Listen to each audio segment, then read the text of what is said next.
Hare Krishna, Krishna Krishna, Hare Hare, Hare Rama, Rama Rama, Hare Hare. Hare Krishna, Krishna Krishna, Hare Hare, Hare Rama, Rama Rama, Hare Hare. Hare Krishna, Krishna Krishna, Hare Hare, Hare Rama, Rama Rama, Hare Hare. Hare Krishna, Krishna Krishna, Hare Hare, Hare Rama, Rama Rama, Hare Hare. Very good. Very well done, my great man. And I think the guy's name was Prabhupada. I might be saying that wrong, but it was the guy that established the Hare Krishna sect of Hinduism. Mm-hmm. So Hinduism obviously has been around since the fucking. For example, the Bhagavad Gita, it has been around since. I'm pretty sure the Bhagavad Gita has been around for 5,000 some years. So 3,000 years before Christ.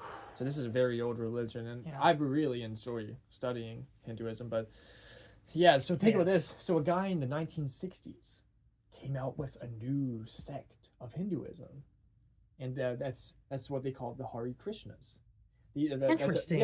And so these people are so devoted to Krishna in particular, and they chant the Hare Krishna chant. So dude, like all of these different deities are just different forms of the divine. You can work with whatever you connect with. That's a great point, brother. I believe that it's so easy to get so focused in on the countdown. We better pick the right religion and quick. People talk about having to burn in hell and having all these torturous realms to be in.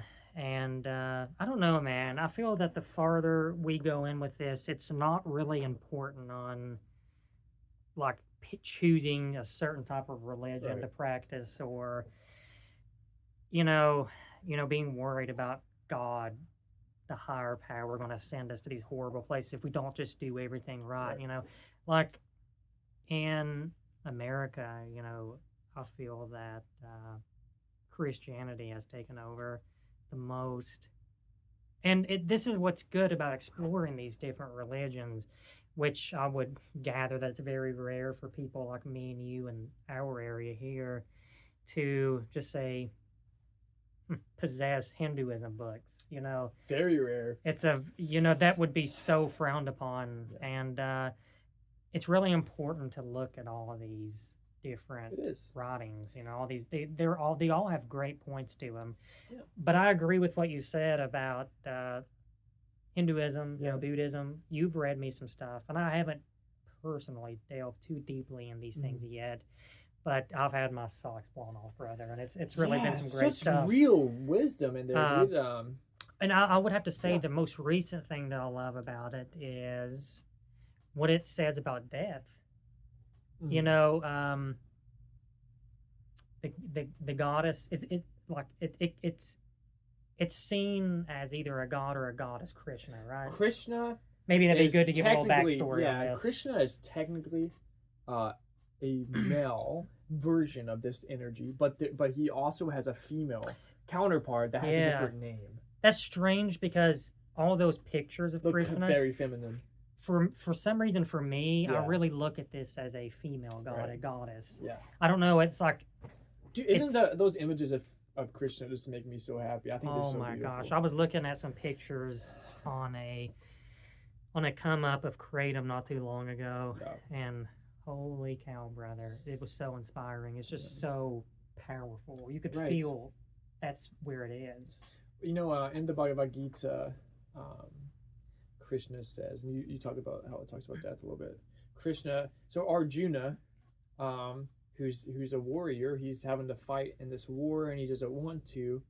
And Krishna says, "No, go on and fight." You might would expect if you first reading the Gita that that the Lord of peace and just pure love would say, "No, don't fight." That's what I was expecting. But no, this is what Krishna said. Krishna said, "No, go ahead, fight. Why are you so attached to your physical body?" He said, there was not a time, or have ever been a time, where you and I and all the warriors on this battlefield existed. We've always existed and always will. What are you worried about?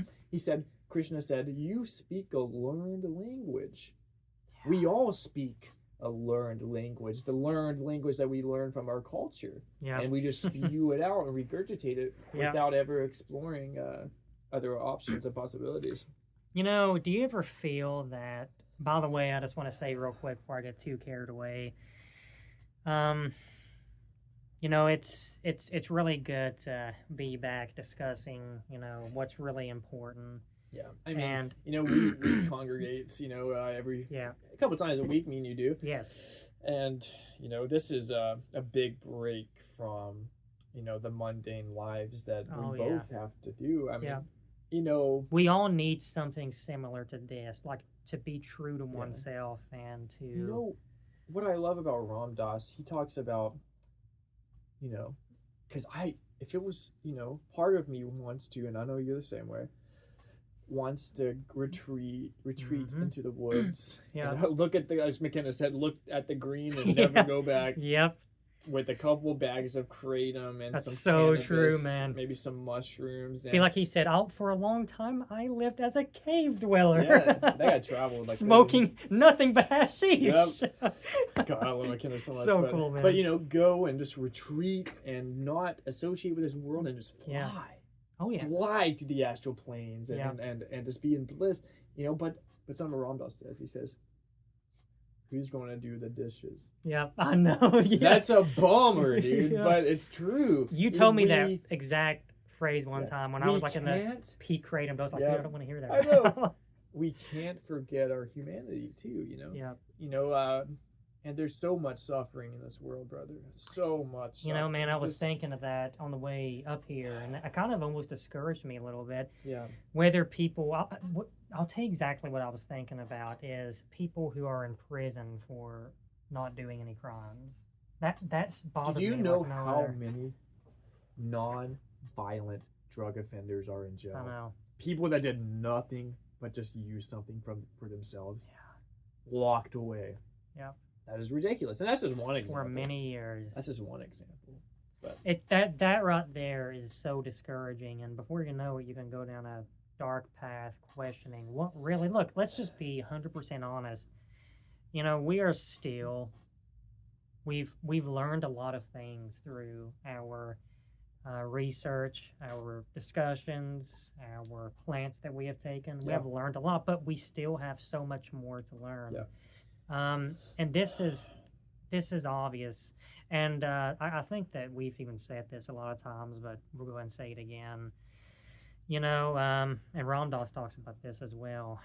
No, I'm sorry, it's Terrence McKenna. I'm too cool, guys. It don't matter, but the farther you go into it, you know, the more questions that come about. That is such an important lesson. It is. This is what does that lesson tell you? I will tell you what that lesson tells you. That lesson tells you that, you know, what would you do if you met a cockroach that said he knew the mysteries of the universe? Mm-hmm. You would let out a light chuckle, you know, and so true. And go on. Like that. It's the same thing with humans. Like we are literally the truth. Like we can get ever closer. But the real truth of things is just beyond our understanding. Yeah. You know, when I've taken massive doses of psilocybin mushrooms, I've seen the machinery, the hyperdimensional machinery, and these beings that make stuff with their mouths, and you know, I've heard the mushroom talk, and it's told me about all these cosmic things, and blew my mind, and I'm like, whoa, there's just no chance of me ever bringing this down. But when you're in that experience and you're submerged in the mystery, and you see, wow, this is what religion is about.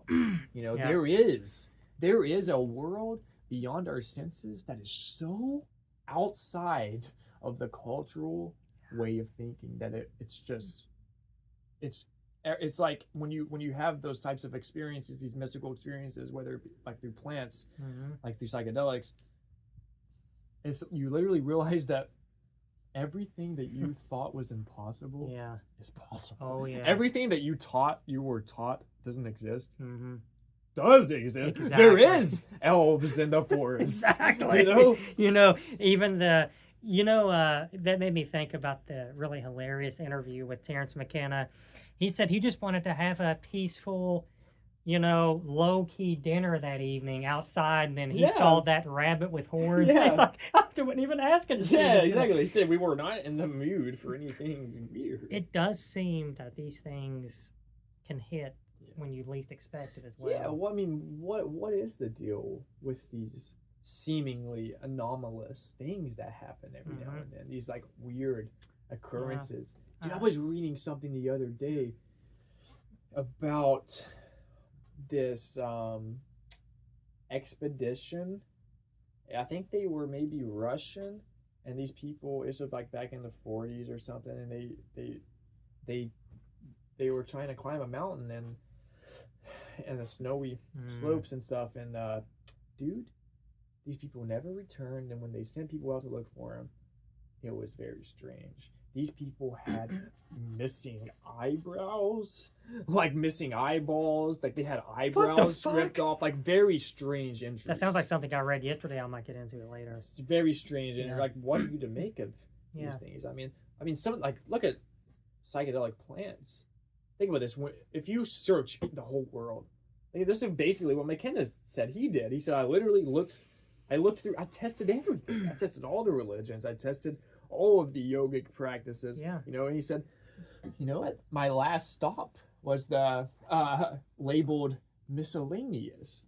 And in this drawer were, you know, a particularly ugly looking cactus, a few mushrooms, you know, and this right here, mescaline. Yeah, this is where the mystery is. Like, there's nothing that comes close to how monumentally just life-changing that experience is. And all of these things compare really well with other things, it seems, and a lot of people hasn't done this, except the only one I can think of right offhand is Crawley. You know, pairing ceremonial magic with these plants, you know, with the occult. A lot of people seem to be struck on just because, if you just go into one of these things, that could be quite enough. Yeah. You know, that you can learn so much from that. But it seems like if you alchemize some of these things together, I can't remember who was saying it, but it's like you're getting to the source so much quicker than what you would with just some of these plant compounds. You can think of them like a catalyst. You know, in chemistry they talk about a catalyst. So if you throw a catalyst into a chemical formula, what that means is it speeds it up. It makes progress happen faster. So you can think of these plants as, these plants are like pheromones that Gaia is sending out to the monkeys to catalyze our thinking. Yeah. You know? And you know, none of this stuff is possible without having an open mind to go into this. And what is one thing that, at least in our area, I'm assuming that it's like this everywhere, but people preach how bad these substances are. You know, I mean, you have when this was most likely the very origin of religion. Yep. I wanted to say this to somebody yesterday, as I briefly told you about earlier, you know, speaking of these people, you know, thought that kratom was this horrible substance, and it's just this thing that gets passed down generation to generation, you know, like cannabis like it still does, but I don't feel as much as what it used to. People hated on cannabis for so long. Kratom is pretty. That's not a substance that was warned against in mom and dad's, you know, safe program in school. Like, you know, Mitragina speciosa is a pretty obscure plant. I mean, it's gotten more on the scene in the past 20 years, but not very many people knew about that. Look at the people, like, you don't see these people in the entertainment business being, you know, kratom users or anything like that. And it does seem to have this is a shamanic drug, as you were saying the other day. Right. You know, you don't see that's what draws us to it. Right. You know, I don't want this garbage that these people. Look, man, I mean, I have experimented with pharmaceutical substances. And it does have its places. It does have it has its places, and like depending on how you will use it. Yes. Well. Like I've for example, pharmaceutical opiates that I've taken. I haven't taken very strong ones. I've taken hydrocodone, for example, and it was pretty. It just felt numbing. Like there's something about kratom. It has this ecstasis in it that's like so emotional, and you feel so connected to what you're talking about, who you're talking to. You have this deeper sense of connection. It creates this true religious experience. It really does, and especially under the right circumstance, as you said, like who you're because, talking dude, to. there's people that might see this and just be like, I know. What are these guys talking about? Let me explain this for a second. Please do. Because what we're talking about is, so think of it as a bullseye, and right in the center of the bullseye is the tryptamines. These are the things that just catapult you, right into the. Takes you there quick. Takes you to the center of the psychedelic mandala. These are things like psilocybin mushrooms and DMT, of course, ayahuasca. And then a little bit outside of that would be things like LSD and mescaline. A little bit outside of that, things like ketamine and MDMA and DXM. A little bit outside of that, things like cannabis. Kava, kratom. Those types of plants are just they're still bringing you into that mystical headspace, but it's not hallucinogenic, and it's not so concentrated. It's more it's not as concentrated of an experience, but you still get. And what's so I noticed this so much on kratom, it often points to cannabis. It points to psychedelics, to psilocybin. I know, it really does. I mean, I've spent a lot of kratom ceremonies researching what mescaline is. Right. Because I was interested in it. We both was because of Lester Crawley, was a huge fan of mescaline. Mescaline was one of. It's kind of confusing because psychedelic use goes back thousands and thousands of years, but mescaline was one we rediscovered first. Right. No. Well, yeah. I guess we could say rediscovered. A lot of these plants were lost over the years, and then they found them again. They maybe it is the area people was at, but from the way I take it, something like kava was done pretty, much all throughout history. But the interesting thing about, we were just talking about Terence McKenna, if you're talking about the so-called forefathers of, psychedelics, I feel that he overlooked Crawley's use on psychedelics. Terence McKenna. Totally. I mean, Crawley was a huge psychedelic person. Yep. Hashish was not a psychedelic, but we can throw it in there just for the gags, Obviously, we it's can. A minor psychedelic. He was experimenting with cannabis frequently, and LSD when it was coming around in the 30s. Yep. He was one of the first people, and he wanted some of his. I've read that. I have too. I have read that he tried LSD, but I'm kind of a little iffy on that. I don't know if he did or not. But it's good to make sure you have these sources from a lot of good sources. But for sure, mescaline a lot. And kava. Yes. He wrote about mescaline and kava, hashish, all in his poetry throughout the years. Opium, heroin. And look, heroin is a lot stronger than opium, man. Fuck ton stronger. And you know what the thing about it? He was taking. Look, by the way, just throwing out a fun fact, Crawley, he died when he was 72 years old, and all of his life he'd done these compounds. And they were legal. And they were legal. He literally was prescribed heroin. Then the doctor, after he wouldn't prescribe it to him anymore, he prescribed it for asthma. Heroin. That's what he prescribed it for. 100% fact. Man. But if you think about it, like, when I'm sick, and I take some kratom. Kratom is not specifically for, especially sickness. Like even a common cold. It relieves the, being stopped up in the nose. It can be used for pain for sure. Even though, at the moment we don't really use it.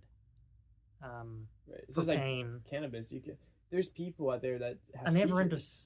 You know, and Cannabis has helped with that? dude, I swear to God that there's videos of it. I don't think I might have not showed you, but I didn't know that. dude, there's hundreds of cases of people like that have Parkinson's disease and stuff, and they shake really bad. I swear to God, I've seen videos of an old man like this, shaking, reaching for his vaporizer, grabs it, one hit, he lays down, stops shaking, completely normal. You know, so these things are they're medicines. You know, so there's different aspects of it. There's the same thing with psilocybin. Psilocybin is the most effective treatment we know of for depression. Yep. You know, things are so fucking ass backwards in this culture. We have to break free. I'm not trying to sound like a crazy person here, but we have to break free from the chains that culture has put into our hooks into our skin. Yep. And we have to do our own fucking research. We can't take so-called facts passed down to us. What you're talking about is so important for anybody that's listening to hear. Listen to me. We can't take anything I want to for say granted. this. Let's just say your research. Christianity, as Crawley said, is a threat to any man that wants to be free. All of this just fucking baloney that's, you know, what's good, what's bad. If you want to know what is good or bad, what is right or wrong, take a plant such as cannabis, and it has been working on me for quite some time. I've made many changes, lifestyle changes. Well, I cannot tell you how many. I remember some of my first cannabis experiences when I got my first apartment. I remember a specific day actually, because you know I've always been into philosophy and psychology, and I was reading a lot of Nietzsche and stuff back then. Got choked up. And I remember a specific time. I was in my room by myself, and on a day off or something, and I was listening to music and maybe reading, and I smoked a joint. You know, a joint, like smoking a whole joint will get you fucking fried, you know? Yeah. And I was stoned, dude. And I remember that I was literally like going through my mind and just reconsidering all of these things that I would take for granted, like philosophical things. Yeah. I was like, ooh. Yeah. Maybe that isn't so. You know, it really allows you the opportunity to get different angles and perspectives. That's beautiful. Like I was telling you about earlier, I might throw this in here. Yeah. The way cannabis works is, or an aspect of how it works is, so you know, in a sober state of consciousness, when you have a thought, you have, I think neurons is the right word. You have neurons in your brain that fire every time you have a thought, but then they stop firing once the thought is done. I love what I say. THC makes it to where when you have a thought and it lights up and it doesn't stop, it lights up and it stays lit up, so it makes it to where your thoughts are just very magnified. I can actually fucking vouch to that because my first edible experience, I didn't bring this up last time, so I'll throw it in real quick. I mean, I guess you could say I am at times kind of paranoid, and I might have one of those thoughts pass by and it just fixated on that, whatever it was, and it just wouldn't go away. But I've also, a lot of these thoughts come from just the state of what society is in. It's easy to think, man, we are trapped right here. Right. You know, things are just really fucked up in this place. And that's why what we're talking about is very important to really work on breaking away from, you know, pulling out these hooks. I mean, it's going to take time doing this. Pulling out these hooks, dude. We have so many. We have so many. And dude, this is really the main thing that we're talking about. It's this. This is the idea of these plants is that our normal human consciousness has been created from thousands and thousands of years of evolution, and our brains are filters that filter out all the things that we don't need to perceive to survive. So we are this well-oiled machine for survival in a sober state. You know, when you get up in the morning to go piss, you don't need to be seeing elves. Yeah. You know? Yeah. So your brain would filter all that out. So the idea is that And okay, and look at sober USA. You know how it's being. Look at our politicians and how they Mm-hmm. run stuff. You know, they're sober. They're supposed to be. You know, they maybe they drink, but Yeah. you know, maybe they're on antidepressants. But our politicians aren't dropping acid. You know what I'm saying? Like, the, how good is our sober society? More than our sober society ran by monkeys is Yeah. not doing very good. So the idea is that we are going to return to the plant consciousness and Mm-hmm. seek aid that way. The idea is that we are never going to stop murdering. We're never going to stop evaporating children in other countries Yeah. until we realize that we are all one and that Yeah. the spirit, you know, that the deepest part of yourself is connected to the deepest part of myself, and that, you know, it's literally going to take a pharmacological intervention in order for us to get those hooks out of us. Yeah. You know what, man? A little bit of water. This is the 100% truth of the matter. Because our world is not in good shape right It's now. not, and you know what? You can. It's why we talk about it a lot. We don't keep up with really what's even going I on don't. because it would just, people who sit and are just watching the 4 o'clock news, to the 6 o'clock news, to the 11 o'clock It's news. like, are they those doing peop- anything about that? No, they're just But- absorbing all this negativity for no reason. And let's just talk about it. It seems that these horrible stories that are continuously happening is what draws people's attention, gives them so-called excitement to talk about during the dinner table. It's so crazy how people get off on that. Oh yeah. People get off on bad news, dude. You know, the way It's sick. that people have wired their brains, and it's not really, I'm just like the individual is like fault. It's just the way society was when they got brought into this world at this Yeah. time. I mean, these They people. didn't have independent media like we do Yeah. today, you know. It's really bad, man, and Yeah. it's pathetic that man loves to sit back and watch another man suffer, and it's very sad. It's pathetic, and it we need to take steps to reprogram the way we look at these things. There's something very important.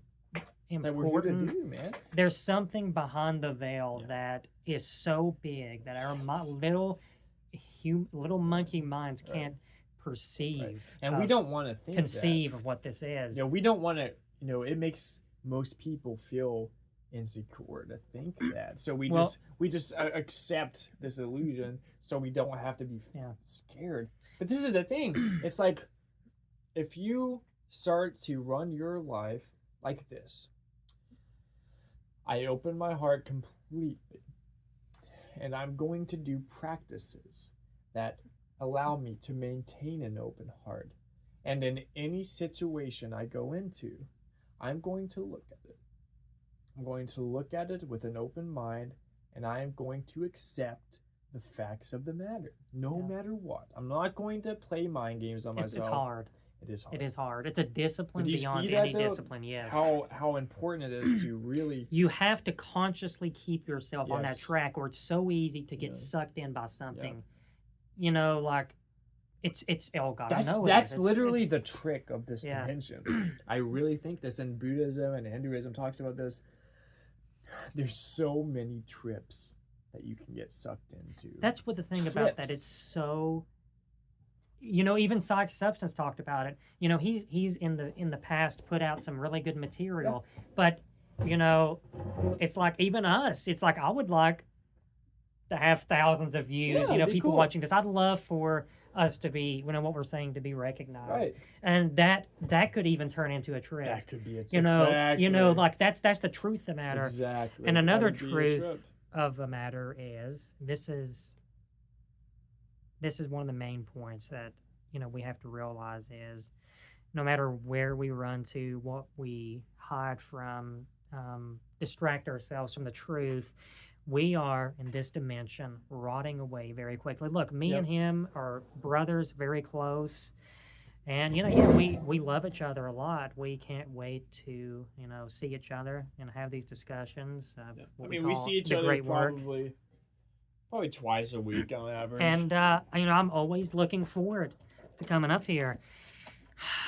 But truth is, we're rotting away as we speak, and we can't put all of our I mean, what this is really not what's important. We need to. We have a job to We do. have a job to do. We need to make sure we go to our grave with the knowledge. And as we talked about, we really like to think of it as carrying what we've learned over to the other side. This idea that this is kind of the way I understand the way the Gita talks about it. It says basically like your state of consciousness at the time of death, that will be what carries you on, like yeah, I love and that. McKenna talked about creating an after death vehicle. Ooh, interesting. Right, like I never heard of that one actually. Right, creating an after death vehicle. Like if you don't have your after death vehicle, then you're just going to your consciousness is just going to fade into nothingness. Let's talk about what Aleister Crowley did. And this, he, like I said, he lived a relatively long life. As the Christian Bible talks about, any man who lives to be 70 has had a long life. He's been blessed. That's what the Bible He's been says. blessed. Crowley, recognized that this was a very short game. Right. So he, like as we mentioned before, he done a lot of plants. Yep. He was interested in the occult. He got interested into Eastern mysticism for a long time. He went to India for a brief amount of time. He studied Islamic mysticism. He studied Egyptian mysticism. But what I wanted to say was he talked about in the last book that he wrote that throughout his life he used his body. Scientists talk about using rats as the guinea pigs, using actual guinea pigs. He used his body. His body was the guinea pig for these rituals that he would do. He was all on himself, and he talked, if it goes south for some reason, at the end of the day, it really doesn't matter. No, it doesn't. That may sound crazy to a lot of people. Pushing the boundaries. Even with his psychedelics, I mean, he took high amounts of mescaline. Yeah. Dude, I'm glad you said that. You're so right about Crowley being a psychedelic pioneer. Yeah. He's so unrecognized for being. And all you have to do is read his actual writings. Exactly. He talks about his It's not that I'm just like Crowley and making this stuff up. His just poetry, because psychedelics are kind of in vogue now. Yeah. No, he was talking about that way back way before. And look, let's just throw this out here. Crowley was born in 1875. So in the late 1800s, early 1900s, when he was having the heart of his psychedelic experiences. I wonder what his trips were like. Oh, I know, man.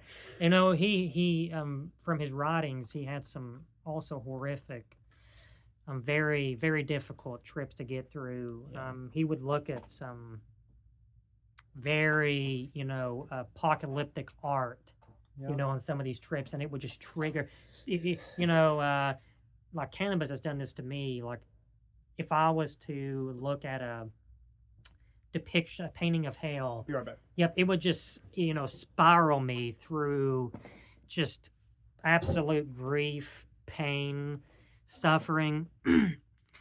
But one of the big misconceptions is not a lot of people, but a certain amount of people are starting to learn more about these psychedelics. And, Timothy Leary was another obvious pioneer for LSD. And on top of that, just a fucking cool-ass guy.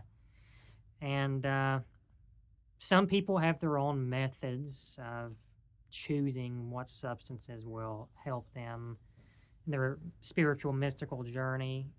Some people would prefer psilocybin. Some people, as I mentioned with Larry, would prefer LSD. And the main point is finding your method, dude. Look, let's just throw this out here. I've been experimenting with cannabis a lot more than I have in recent months, and cannabis is not something you particularly enjoy. I'm just going to say, in the past 10 days, I have had last night, I got a little too high on cannabis, and it put me back in my place. I humbly say that it spanked my butt. Now, although I really appreciate, and I think, as I said before, cannabis is a very holy, sacred substance, plant. Yeah. I would still say that I probably personally prefer kratom overall, even though all these. So see, that's just me. That's my method. Out of some of the things that I've did, I feel that overall kratom is probably the most that I've done so far beneficial. Right. It's something that you plant. And this is, I want to say this with kratom. Under the right circumstance, you don't know inspiration.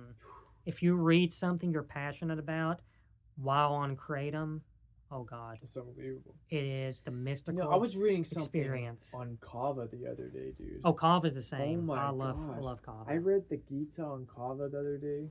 Hi, Kimi. She wanted to be in the video. Yep. That was my cat, Kimmy. She decided to get in front of the camera. She decided to come forth and show herself. But yeah, kava, what you were saying. Oh yeah, I was reading the Gita on kava, and I was like, oh my gosh, it brought weird. Forth something completely different in it. Yes. Different than kratom, different than cannabis. Yeah. It's really cool how these plants do that. Man, I would like to ask you a question. Yeah. Since this gentleman here, I may have mentioned before, I'm assuming one of us did, he has experimented with a shit ton of many psychedelics. Psilocybin, the DXM, LSD. Mm-hmm. Pure DXM too. Pure DXM. Not the bullshit you buy at Walmart. And I'll tell you what, brother, I would like to ask you, we'll just do psilocybin. If somebody was to come up to you and say, what is the most important thing you could bring back from psilocybin, what would you say that would be? Because I feel like that's look, you're taking a risk. Anybody is, when it's gonna put a lot of strain, on you. This is the thing, is you're taking no risk in terms of physiology. Right. You already have, as far as psilocybin is concerned, you already have DMT. Let me say this real quick. You're taking a risk, and everything that you think you know now, it's going to be disintegrated. Yeah. I say that a lot, but when you really have that experience, dude, like I have actually had that experience multiple times to where I came out of it like, oh my God, I know nothing. I can't tell you how many trips I came out of thinking that. I even done that with cannabis, like high dosages of cannabis. It's so it shows you. Me... I think one of the important things that it will generally do is that it will show you that the world is stranger than you suppose. It's not only stranger than you suppose; it is stranger than you can suppose. That's a quote from somebody. I know McKenna used it a lot, but I don't know if that's actually his. It'll teach you that. It'll, a lot of times when you first get involved with mushrooms, the beginning phases, are usually more pleasant. It's almost as if the mushroom wants to seduce you to go. I loved how you said it, because you've said that to me before, and that was so interesting. True. Yeah, and also it may be more pleasant the way I gather. It's the first experience. You really get the ecstasis on your first few trips, and then you go in different places as you go deeper in. It's very strange, actually. And you've had some very rough. I've had some of my most rough experiences in my life on psilocybin mushrooms. I have came out of trips and said, I will never in my life do this. I would rather live in a world of pretend. Yeah. I literally told myself that, but then I would always say, you know what? I can do this. I can handle the truth. I want to say this real quick, and this is the truth of the matter. we're not, you know, we're just, you know, trying to figure things out like anybody else is. So we're not trying to claim that we're all superior and all that. You know, we believe that, you know, what's important first and foremost is to, no matter what circumstance we're in, to show as much love Yes. and as much humbleness as we possibly can. And, you know, we have X'd ourselves out from the game of, I've done all of this and you've just done, you know, like trying to be this, you know, better, more superior person. But you can throw this out here if you want to, but I just wanted to add that a lot of people, if they have experimented with psilocybin, haven't done maybe the, as Terrence McKenna would call it, heroic dose, but Right. you've gone a bit too far with Yes, taking I've too been- much. If you want to throw that out there, Yeah, I'll throw it out here. A lot of people, as I mentioned, maybe wouldn't even believe it if they heard it. No, they probably would. But it's okay. Like That's okay. 'Cause we're I'm not playing doing that this, game. I'm though. not doing this for anybody else. Exactly. I'm doing this for my own exploration. But Yeah. yeah, the first dose I ever did was 5 grams. I never did less than 4 or 5 grams. Thinking, yeah. And then I started microdosing. Yeah. At the end of last year because it was You had some benefits. it was with that. feasible for the time.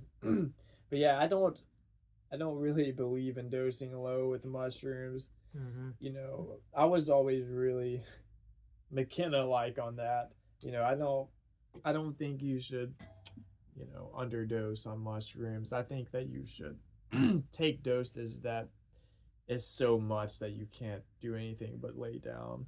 And for me, at 145 pounds, that's about 5 grams. So I usually take at a minimum 5 grams. But I have dosed upward to 14 grams, basically a whole quarter. Of And that's some crazy stuff, man. I mean, yeah, you know, you was could only imagine. I mean, I bet there's so much you couldn't even bring back. I mean, like most of it. You know, what I find interesting with psychedelics is, man, I swear, like I've had this experience on cannabis. Like you find out such the truth. You are just holding it. And as you start coming down, it fades away for the most part. Like the big so stuff. incredible. And maybe it's set up that way because it would just crumble our minds. It would crumble reality. Think Yeah, about that. Think about this. What if our lack of knowledge about something is what keeps this reality together? What if as soon as one person says, you know, says the mystery, you know, and understands it, then this reality just ends immediately. Yeah. You know, I really do think that, you know, it's possible that, you know, in these psychedelic experiences, we do grasp these metaphysical concepts and stuff.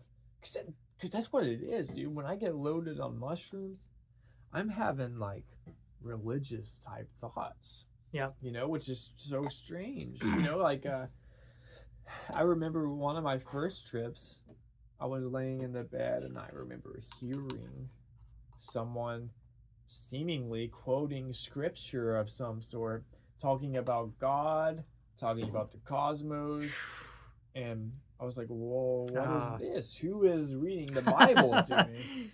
And it was just coming from my mind. Yeah.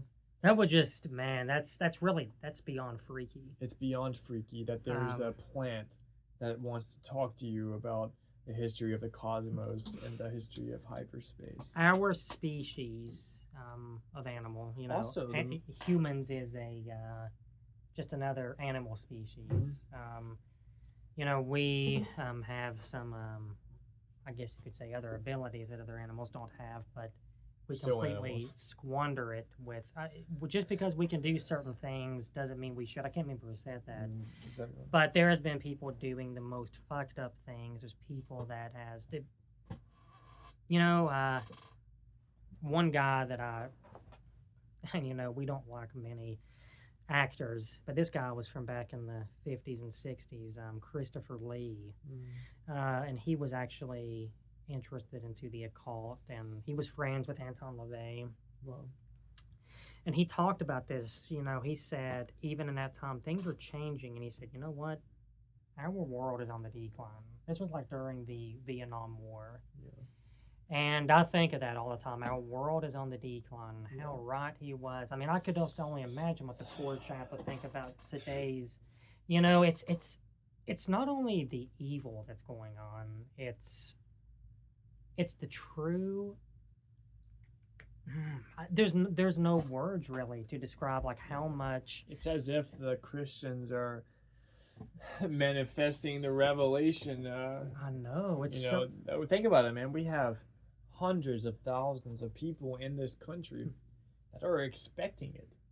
I mean, aren't we so selfish? All this stuff that's going on here and other countries, but as far as the war aspect, other countries, and people go about their day without even acknowledging it. Yep. I've had raging right now. Such disturbing images. Yeah, me too. What's just went through my mind, and just think, I don't take what we're doing right now for granted. I swear I don't. Yes, I know you don't either. Brother. I don't take being able to have this conversation to be able, you know what? Fuck these leaders. Because fuck all of these leaders who are the biggest threat. All of these people.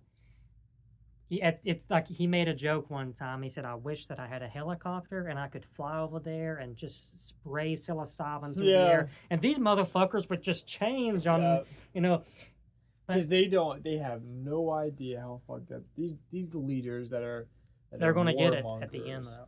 Warmongers who, will do anything to have power or to gain control over an area. Yeah.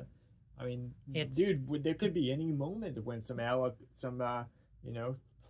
fighter jets fly above us, drop down, and take us to prison, or to be a prisoner of war. I want to throw this out here too. A lot of people who care so much about whether a Democrat or a Republican is in office, or thinking that makes any difference. They are both fucked. They're both wrong. They are both brainwashing and trying to control. You know what? They would hate people like me and my brother here. Yeah. We live in a place to where it's so wrong. What's wrong with us, you may ask? We are free thinkers. Yep. That is the biggest menace to society. It always has been. Yep. A free thinker. That's why everybody despised LaVey, yep. Crowley, the wickedest man in the world. When he brought forth truth, he brought forth the old and the true religion. Yep. And people talked about how evil he was and satanic, and he. But what did he preach? He was basically practicing, his he was philosophy. deriving his ideas from his experiences and from. These experiences coincided with these ancient religions. Well, let me ask whoever watches this a question, and they can answer according to what they feel. But would you rather take the words of a fat-ass politician, a nobody, or take the words of wisdom from a sacred plant such as cannabis, kratom, or psilocybin? As he said, psilocybin talks to you. And you know what? Kratom puts feelings on your heart. It really does. It does. It depends on how you approach it. Yeah. And that's the truth. And obviously, we're just going to say we do not take words from any politician and any of these so-called leaders, because I could literally fucking cry and just punch the walls about the rage I have to these people. Where do they think? What do they think happens after this life here? They're so hungry with the money hungry and the authority. So caught hungry. up in the position that he's 80 years old, man. In. Like, is he not thinking about what happens after this? That makes me wonder. His attitude, does it really seem like it? Is it? It's crazy. You know what? These people doesn't matter, and we have to X ourselves out from this situation as much as possible. Yeah. We really have to. And I suggest for all of you to do the same. Actually. I really do. Because this game is not worth playing, man. As Psych Substance once said, he said, okay, psilocybin users, LSD users, and some places cannabis users, you are a criminal. Yep. You are breaking the law. You are doing an illegal act. Yep. How? Let's please think for a minute, because I'm getting tweaked out by. Think about DMT, something that already exists in mammalian. You're telling me that guy standing over there with the huge gut with the suit and tie is going to tell me that I can't have the true religious experience? Fuck you. And you are a. If we are mindless sheep. Mm-hmm. If we are treading the path as the sheep do, and getting ready to get slaughtered by capitalism and the religions that's taken over. Look, you know what? We are not mindless sheep. No. And we all need to get away from this. It eats away at me every day. Me too. Because I see good people every day getting ruined by what's been set forth before them. And, propaganda and manipulation. And it could be anything from religion to, people they surround themselves with. Materialism. You know what? All of this stuff, it really doesn't matter. And it's very temporary. And who you think you are is not going to be here very long. No, it's not. As I mentioned, and I'm not saying that, I've just completely let go of, everything here. Look, if he passed away tomorrow, I would be, heartbroken, obviously shattered. But that's the truth of the matter. We don't know how long. Just because somebody's in their 20s or 30s doesn't mean they're going to have till 80s or 90s. Sure don't. We need to start preparing, as soon as possible. We need to live with death over our shoulder, man. And I'm going to be honest with you. It's so close to any one of us at any time. There's a lot of nights that go by. I may not be able to get to sleep. And then I get up and I might take a little dose of kratom to help me sleep. But sometimes, frequently, I do think about it. I could almost feel what it's going to be like to be in that coffin, know, and it's not us. No. This is not us. This is a temporary game. Yeah. And as I was mentioning earlier by the way, I'm sorry for rambling. No, you're good, brother. Timothy Leary talked about, one reason, by the way, I never let you finish that. They asked him what was his one reason that should make somebody want to try LSD, and he said to temporarily exit this mundane game. Yep. That is the number one reason, first and foremost, that he believed you should do this. But I never did let you actually answer what you think. Would it be along those lines, or? You talk about the reason for taking psychedelics? I know there's a lot of reasons, but yeah, that is definitely a great reason to leave the. I asked you a question. World. No, you're good, brother. We're passionate about the material. I don't. To leave the mundane world behind. That's a big one. Another one is depending on what psychedelic it is. Say it's mushrooms. Mushrooms do something rather incredible. They seem to basically rewire your brain, and if they have demonstrations of this, like before and after psilocybin in the same brain, and the after, it literally looks like what a child's look like.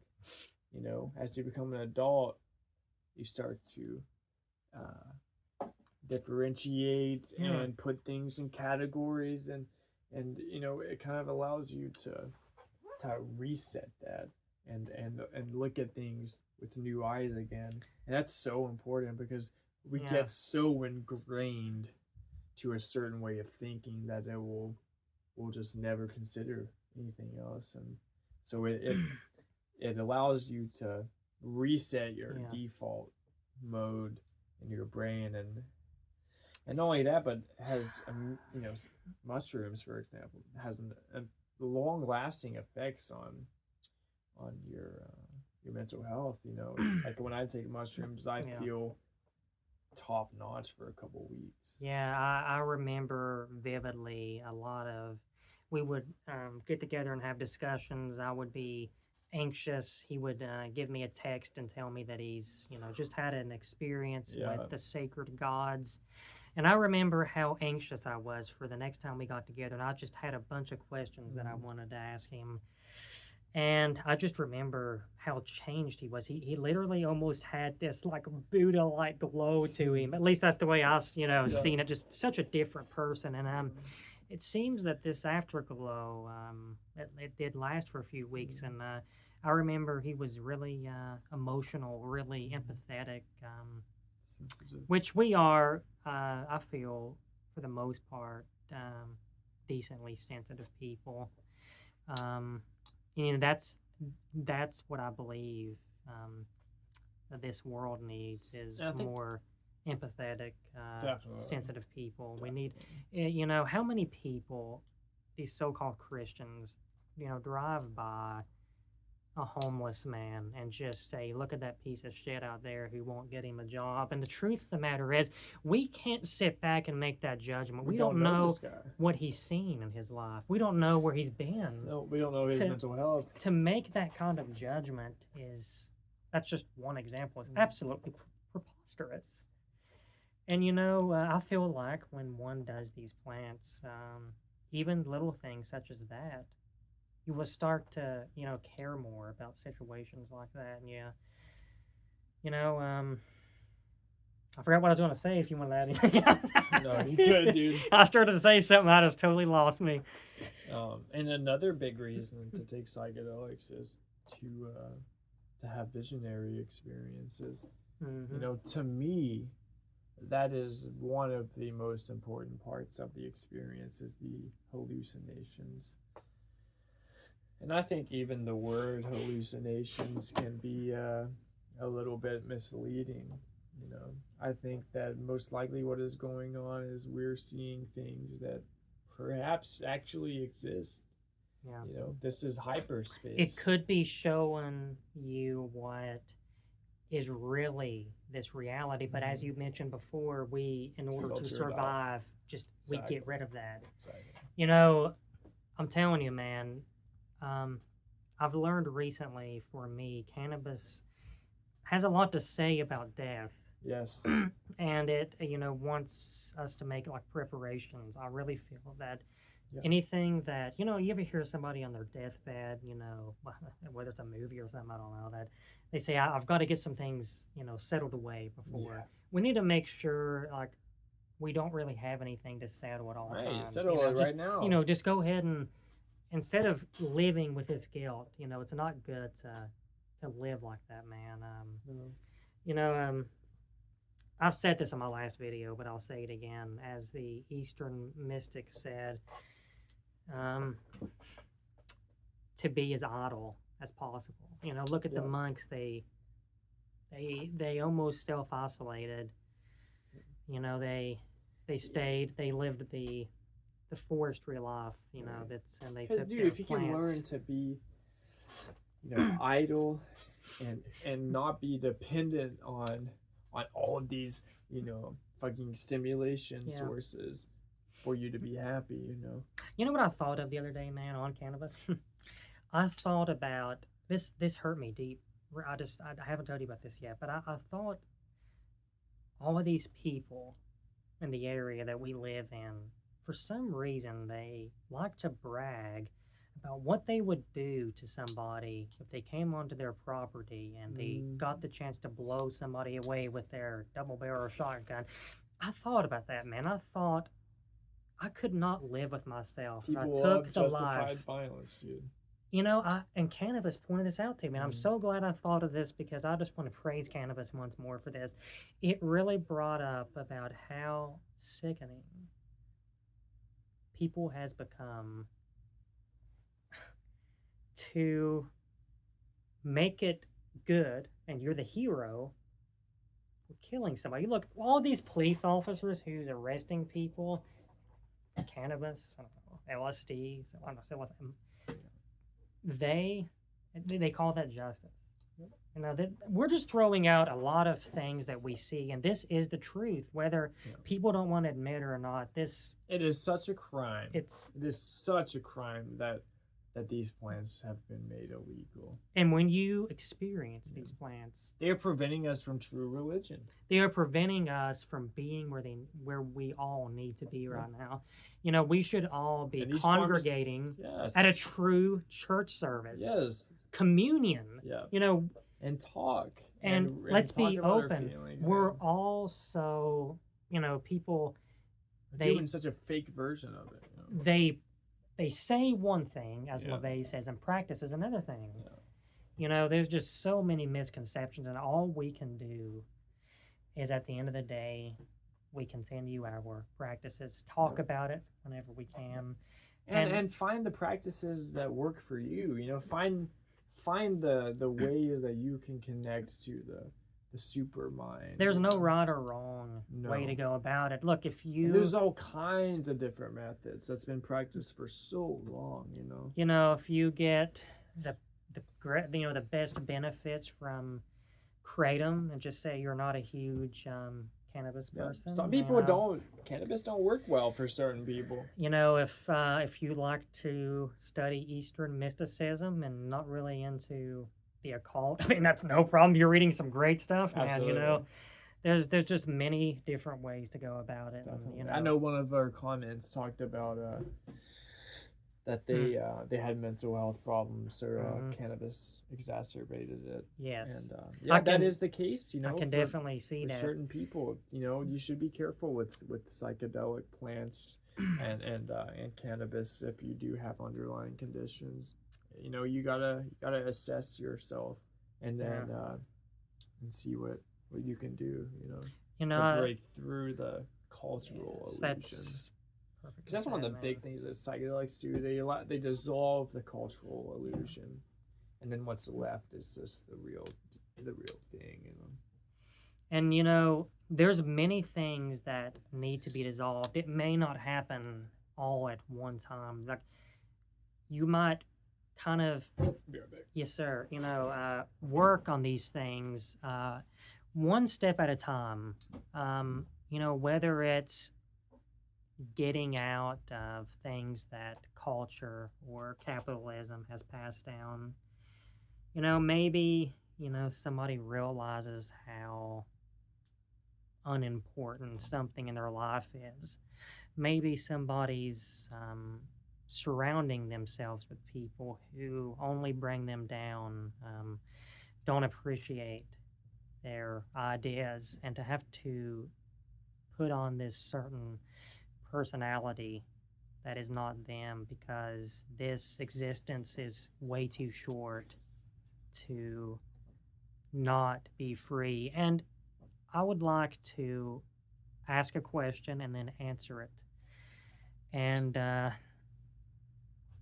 if somebody was to ask, what is the reason for getting into mysticism, getting into the magical arts, doing these plants, you know, what would be the number one reason? At the end of the day, I feel that it would be to help us free ourselves, from the situation that we've been born into. It's not the individual's fault that they have a lot of these problems that they do, because they was born into this. People hasn't chosen the way things are set up, and it's so weird. And the more you look into it, as I mentioned earlier, the weirder that it is. But taking the small steps for us to open our eyes and look into the direction of the things that is really important. I was just talking about, brother, that I feel that, you know, the main reason into just say reading different accounts these people who were involved in, these mystics, these shamans, these magicians, and taking these plants to free yourself from the situation we were born into. I feel like I would say that would probably be the thing that I would think to be the most beneficial out of it. That's the main point for all of us. We are here to free ourselves, and we're not going to free ourselves it's like that, we're God that's, differentiated itself into infinite forms. And it's, for part of being human, is having amnesia. We don't remember. That's where the we game. came That's from. the test. And it's like it's a test. It's a game. And it's like, when you're in a bad dream, like a really bad dream, and you wake up, and you're like, it's such a great feeling of relief. Yeah. I think that's kind of what life is like. I think that we're eventually going to, that's what enlightenment is. Enlightenment is like, exactly. Oh, when you do psychedelics, that's what happens. You have this kind of like, oh yeah, I forgot. That's so fucking true. Can I add something real quick about what you said? Yeah. When you're, by the way, this journey that, for example, me and him are on right now, like if he was to come up to me 5 years ago and say some of this stuff, it maybe wouldn't have clicked at the moment. You have to start looking into this stuff whenever you're actually ready for it.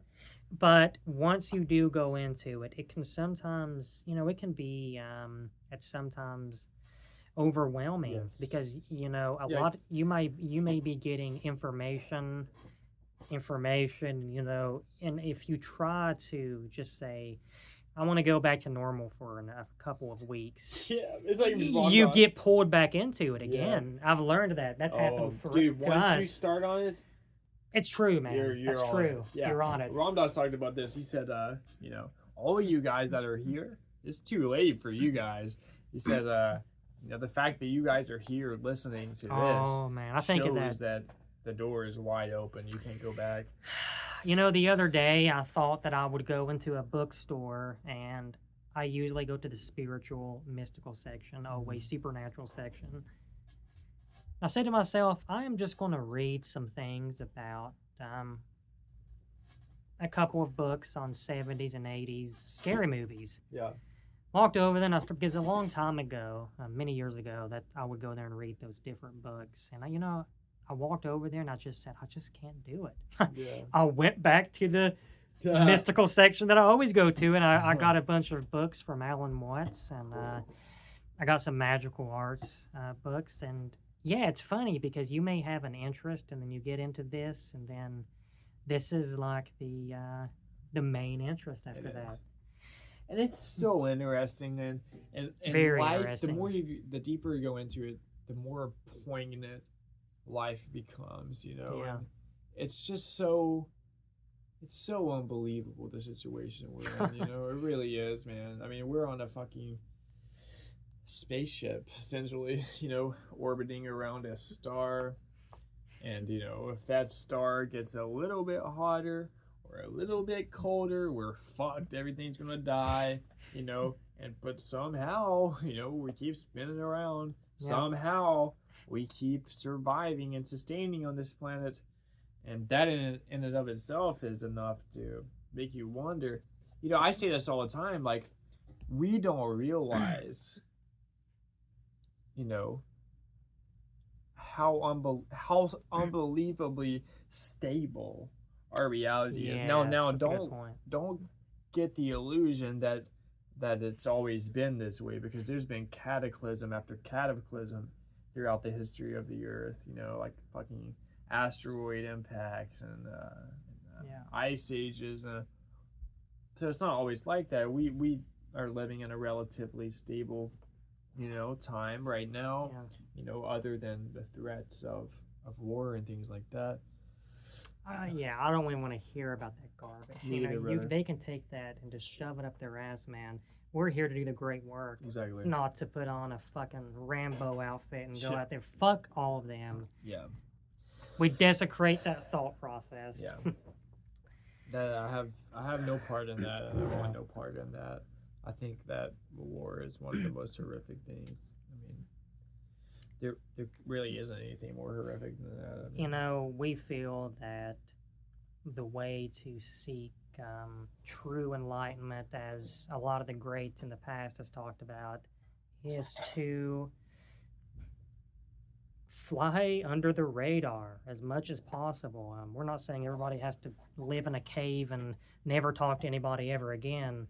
But the less that you are really shown, I mean, like the less you always have that person wherever you go, like who's, you're standing on one side of the building and somebody's just hollering and just shouting, everybody look at me type things, I feel like that should be the opposite of what we should really strive to go to. Obviously, there's nothing wrong with having fun. In fact, we've considered getting some 1930s, 1940s, style three-piece suit, top hat, and a cane. We're going to do it. Just, we don't know when.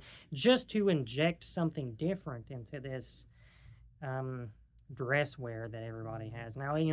That's a good thing to do. yeah, it's like the cacophony society. And yes, the truth is there's a different side to every fact.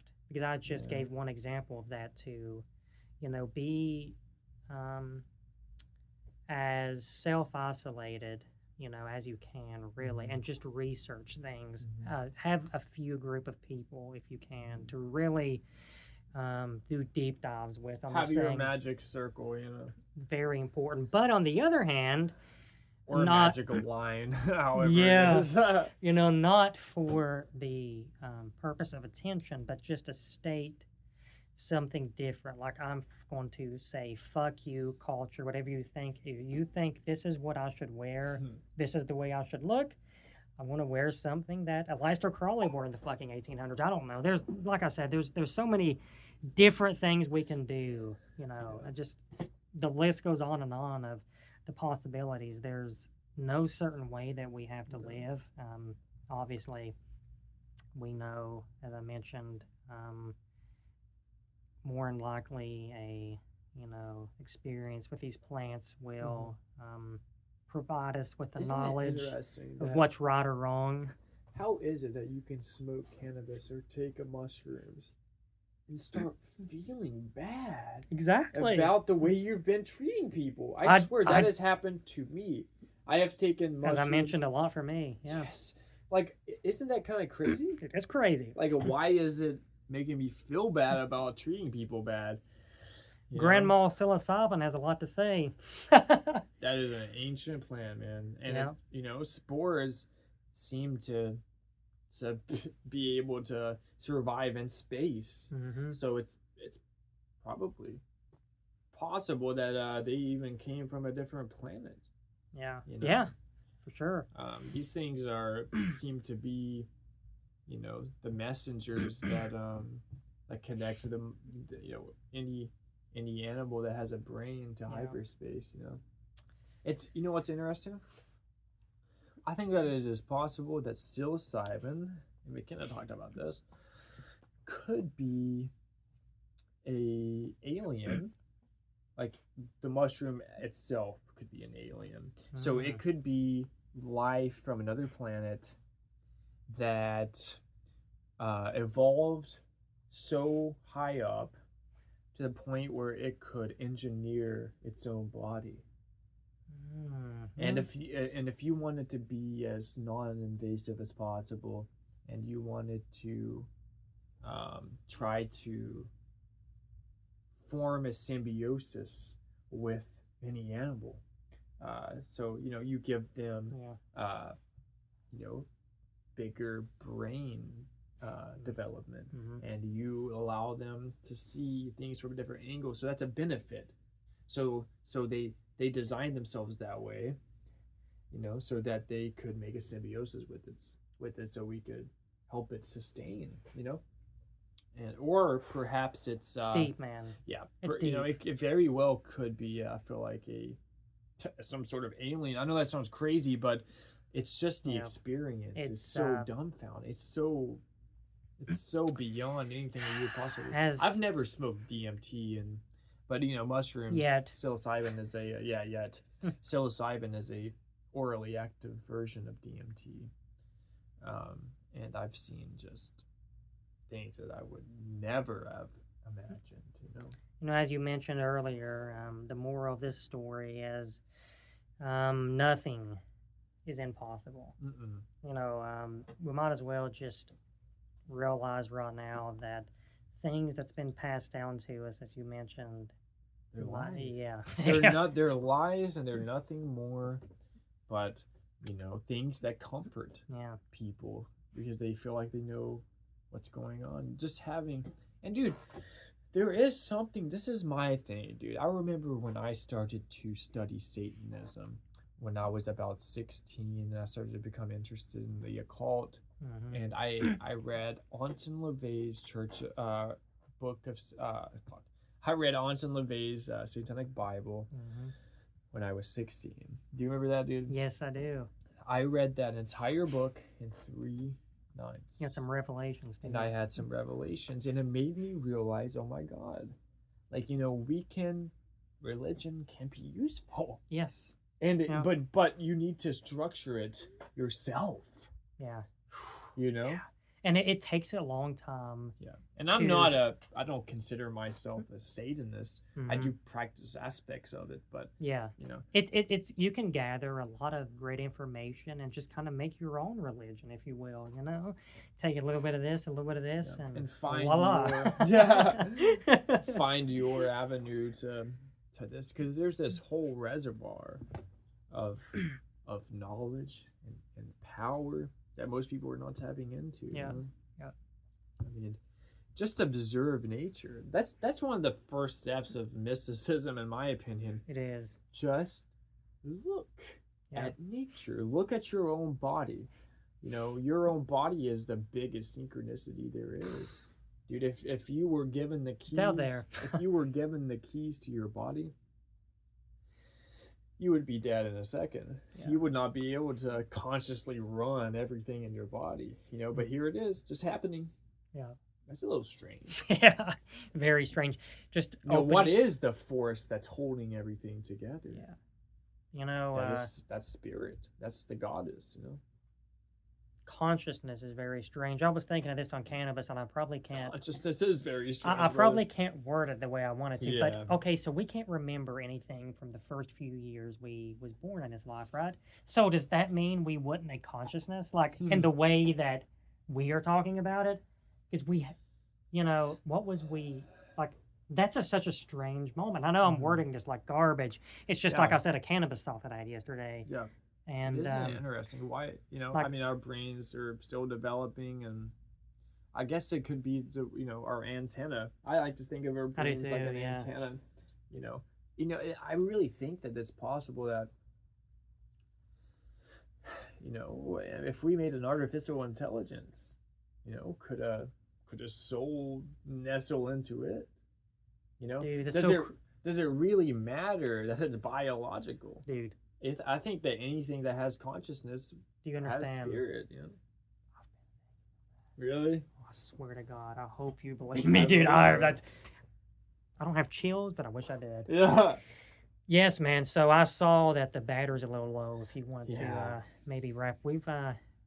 You know what? But we're gonna have more material. Yes. On our way, we just enjoy doing this, whether we get views or not. Exactly. But yeah, the last thing I would like to say is, in the words of Aleister Crowley, may we harness the lightning for hire. Hare Krishna. Peace and love, everyone. Bye.